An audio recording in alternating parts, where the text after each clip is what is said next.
Happy day, everybody, and welcome back to Mortgage Talk with Mark, where today we're not talking about mortgages, I promise you, but we are talking about a very, very important subject with a friend of mine named Kim Barnes, who I've known for probably 15 years now, something like that. That's my Long time. guess. Yeah. One of my favorite people, not only because she's real sweet, but she's also very smart.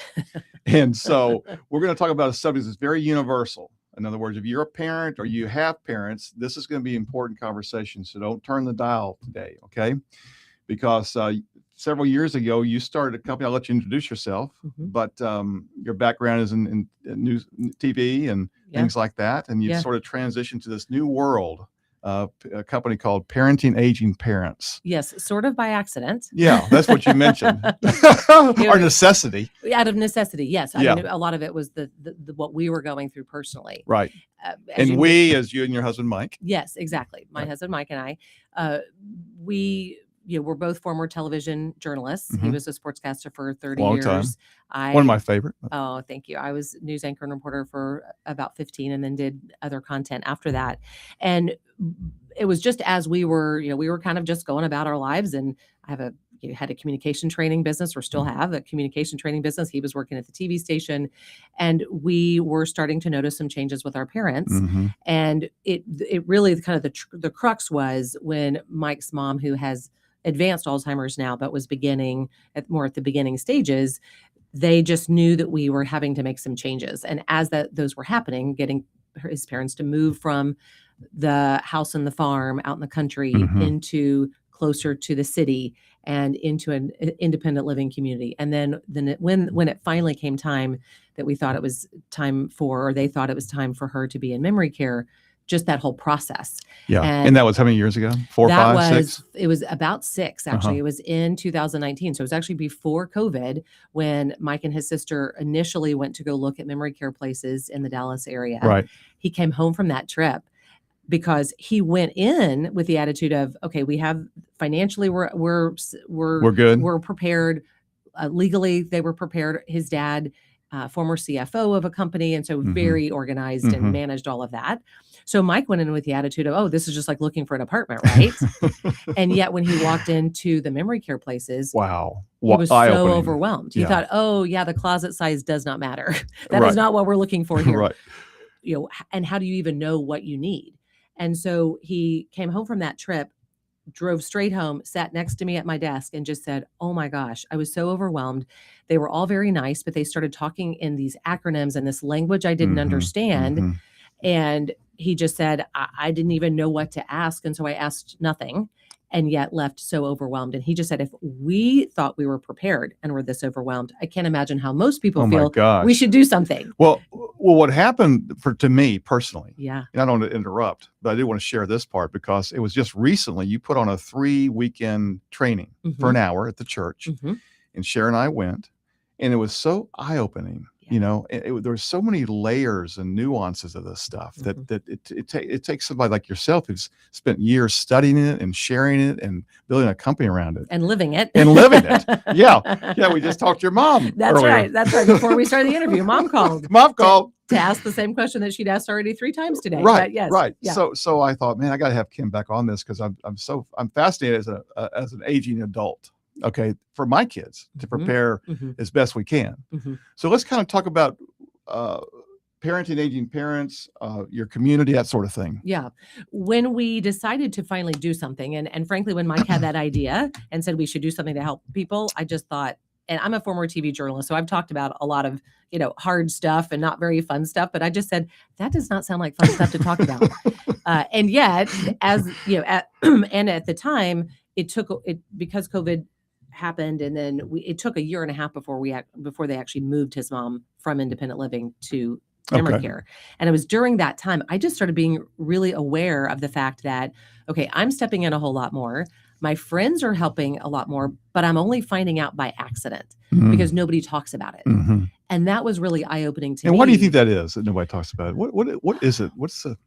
Well, one, I think it's usually not fun stuff to talk about. Right. And so it's different than, oh, my kids are doing this, or they just had this birthday, or they had hit this milestone. And even with kids, they have struggles for sure. Sure.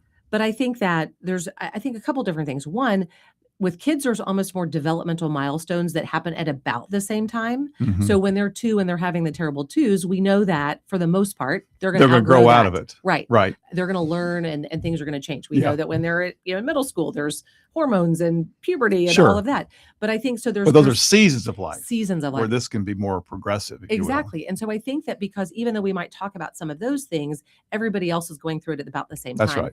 With our parents, really it can happen at any age, and it can happen at different levels. We have people in the community that might have a 90-year-old dad who, oh my gosh, dad fell and broke his ribs. Well, he was at the dance hall because Uh-huh. he's still out, Yeah, he's he's still still boogieing. out Yeah. and really living life. Yeah.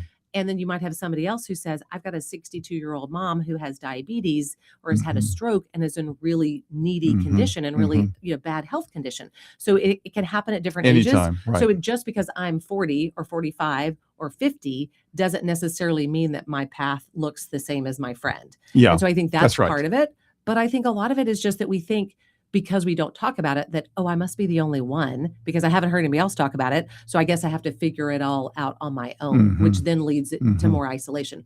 That's why when we decided to do something, we thought, well, what can we do? We started the free private Facebook group just to open it up as an experiment, really, to see, do people Sure. want to talk about this stuff? Absolutely. Yeah.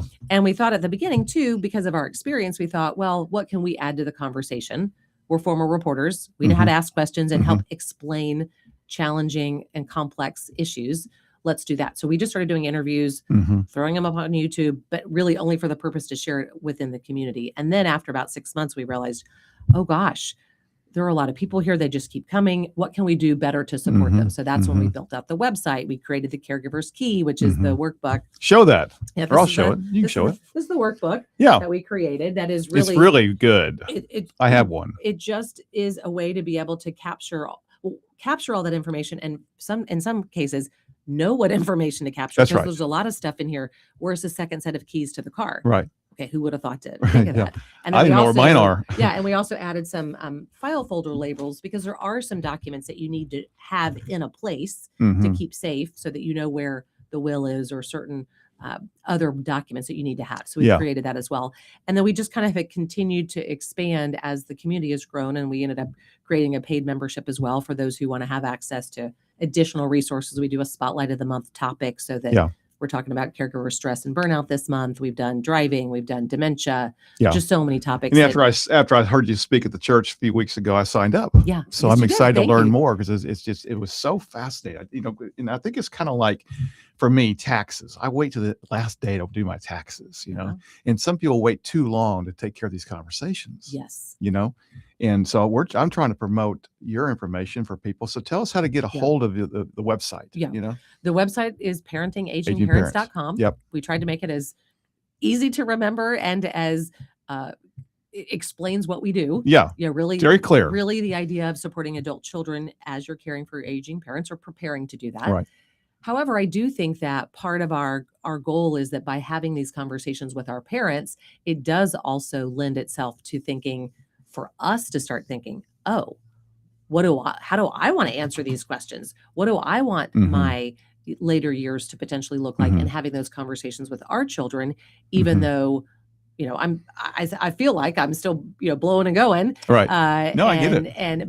But it does help normalize the conversation, I think. Absolutely. Because, to your point, there's many conversations, especially the legal ones, and even just choices. If you wait until you need them, often it's too late. It's too late. And the same thing when you have a dementia diagnosis. If you haven't already had those conversations, you may not be able to really know what their wishes are once they get to a stage where they can't really express it. That's right. Or They you're can't not communicate sure if well. that's Yeah. or if that's even really what they would have said 2 years ago. That speaks to that idea of layering, or how many layers there are. Yeah. You were talking about obviously health, finances, legal, psychological, emotional, Family. I mean, the dynamics are unbelievable. Right. And I'm thinking, wow, and people don't want to think about that stuff, but Right. It takes a maturing process to say, hey, I got to prepare. Well, and and knowing that you don't have to do it all at once. You don't have to No. sit down today and say, okay, No. we're going to have every conversation. We're going to gather every piece of documents, because that would feel overwhelming That for would sure. overwhelm. But Bite-sized steps. pieces. Yeah, Baby baby steps. steps. What Right. can what can I do? What question can I ask Update my your parents will. today? Something like that. Update your will is a look at your will and see. Get a will. Yeah, get a will. If you have one, look at it. Right. When is the last time you looked at it? Is everything still in order? Do you want to make changes? Do you have your powers of attorney? We laugh that now because it's after the fact, but when we did our first interview on legal matters about powers of attorney, Mike and I looked at each other and we thought, oh my gosh, our kids are, I think at that time they were 21 and 24. And we thought about the fact that when our son was born, we thought we were being such great parents. We got our floppy disk will, printed it off, took it to my father-in-law's office, had it notarized, put it in the little firebox in the closet, and had not thought about it again since. 20 years later. And we had another child. Right. That we had never added because we literally just hadn't thought about it. Yeah. So I think part of it is just that recognition of, do I need to review things? Not every month, but have I looked at things again to see, do I actually, are all my children in the will? Yeah. Are they all involved? Yeah. To start Good with. point. But also just even with our parents, have there been, does mom have dementia now? And so she really shouldn't be dad's primary power of attorney anymore. Do we need to have somebody else in that step spot? in there? Those kinds of things. Right. Yeah. So that kind of leads to another question around mistakes. What are some of the mistakes you see families making? One of them could be waiting too long. Yes. What else comes to mind? Yes. I think mistakes of waiting too long to get the legal documents that you need. Yep. Waiting too long to have those conversations. Yep. It's so much easier to have them when they're hypothetical. Right. Than it is, we're in a crisis. You're getting discharged from the hospital. It's not safe to go home. What do we do? Mm-hmm.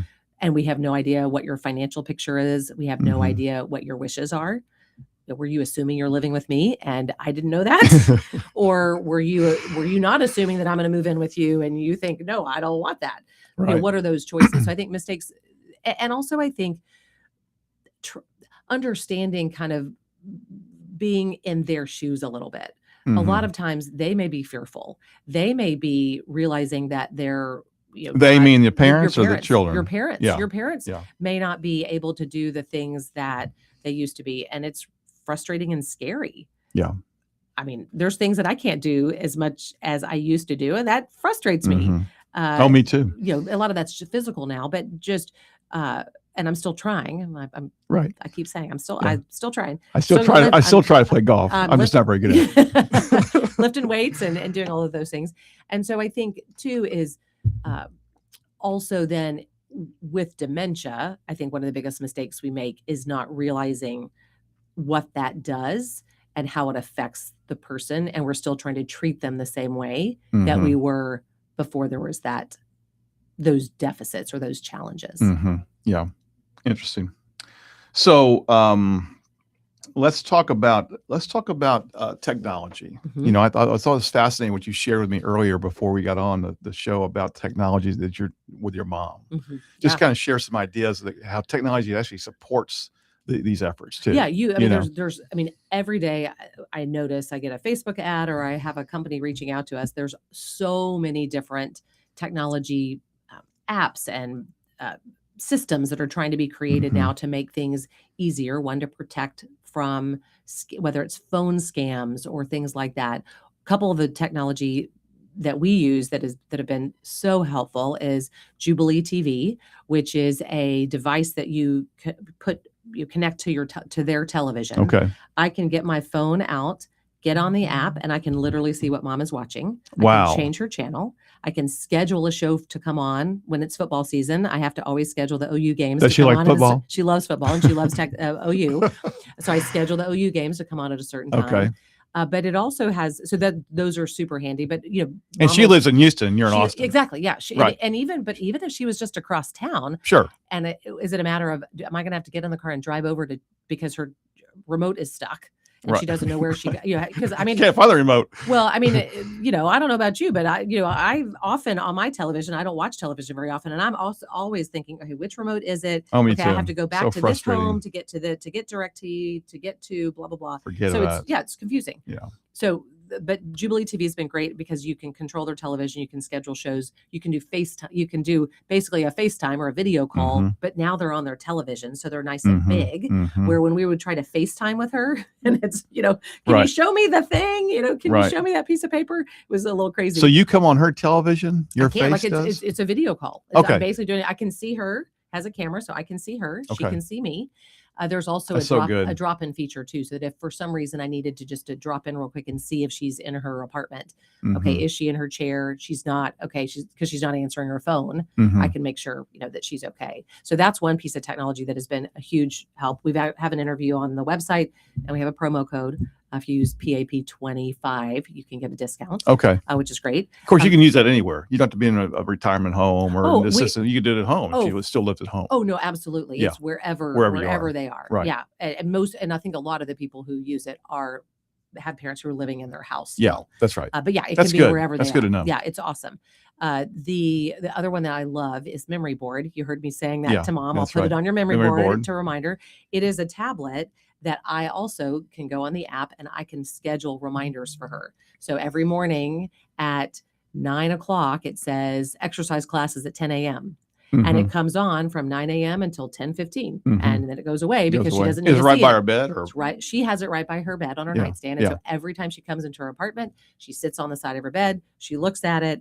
And she even said when we were talking, "Oh, physical therapy is at 2:30." Yeah, yeah. Yes, Yeah, it that is was kinda because it's cute. on Tuesday. That's so And so cute. that one only comes on on Tuesday. So it's great because you can schedule those reminders to come on at the appropriate time rather than it just all be scrolling. Oh, sure. That'd be painful. Yeah, like Friday is don't forget your hair Hair appointment. appointment, Every yeah. morning is, are you wearing your compression socks? Right. And she'll call me. And you put those on her board? No, I do it from the app. That's what I'm saying. Yeah, I That's do what it I'm from saying, the from app. the app. My brother sends her messages on the app. Okay. Anybody can do it. I can send pictures as well, but the messages are just so helpful. And again, we have a promo code for that one too, PAP15, but also it's on the website if you want to see how it works. I've done an interview with how I use it with my mom. Yeah. Or a video. That's great. We created It's on the video to website show- as well? Yeah. Oh, all I'll on the check it website. out. I'll Yeah. check it out. But those are two of my favorites because they just really work well with making it easy. And there are people that get really creative where they're using, Google or Alexa or different like those kinds of devices too. Right. That if you're savvy enough to figure out how to connect them and make them work, I like these just because they're super. They Yeah. just do exactly what they're supposed to do. You don't Yeah. have to. I can barely turn the TV on, much less do all that. Right, but there's lots of technology. Let me see your Yeah. caregiver's key Yeah. because I want to put this up again because I think this is really important for people to think about this caregiver's key. Tell us a little bit more about that. I mean, frankly, we created it because I needed it. Yeah.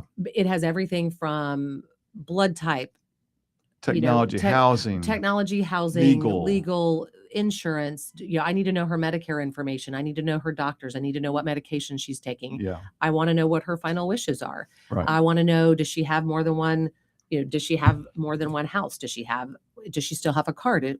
Who is her insurance provider? Who Mhm. cuts the grass? I mean, just Mhm. all of those things. Is there a safe deposit box, and Right. who has the key? Right. And where is the actual will? Do I have a copy of it? Those kinds of things. So Yeah. we try to make it, because I manage all of this for my mom, make it really easy. Who's her investment advisor? Do they have a 401k or some sort of pension? Are they a veteran? Just Mhm. those numbers Mhm. that you're going to need Mhm. to make it easy for you to be able to step in and help. In those conversations, like we talked about, they need to be done fairly early on. Yeah. I mean, I'm 60, I'll be 67. Those conversations be done now. Absolutely. Or- And frankly, filling out one of these books would be helpful because Mike doesn't know how to get on my computer. Right. I mean, do you know what I mean? He doesn't know Yeah, my password. logins or Logins. This has passwords and Passwords logins and all things that. like that. He doesn't necessarily know all my doctors. If he needed to be able to contact them, he wouldn't know. So it's really never too early to start keeping one of these for ourselves Absolutely. as well. Absolutely. And certainly having these conversations with your kids too.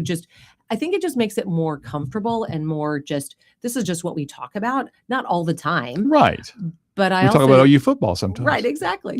But I think that because I think that it can get to be where, we're having the talk, or there are parents that may be hesitant.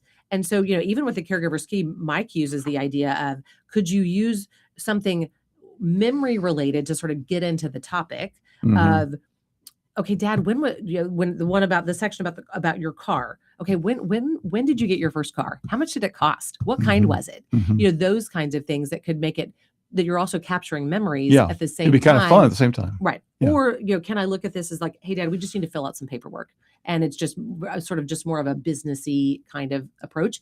Some of this, just like those conversations, Mhm. are all going to depend on your relationship with your parents Sure. and the approach that you think might work with them, knowing that sometimes The first approach doesn't always work. Sometimes it does. Sometimes Right. it doesn't. Right. And what are the That's other the ways? psychological and emotional states of people too, Right. where they are. Yes. You know? And just some people are more open. Some Right. people are more hesitant.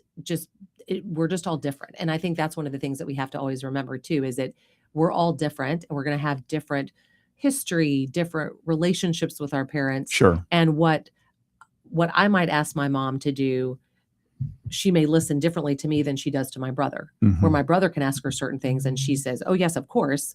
And if I ask, she may say, well, I don't know. It just depends on the situations and how can we work together. And that's why I think your community is so valuable, because there's that 40,000 people on there, on your Facebook group as an example, right?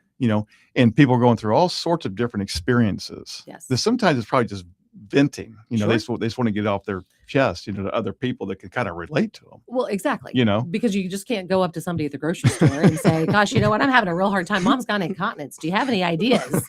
Or at a cocktail party exactly. Not appropriate conversation sometimes. But it is a real concern and a real problem. And so when you can have people who are willing to talk about it. Right. And we have so many examples of situations where, because somebody asked a question, somebody else was able to offer maybe just an idea or insight, and potentially created a memory that this family will remember forever, or just took a burden or a load off, or just felt heard.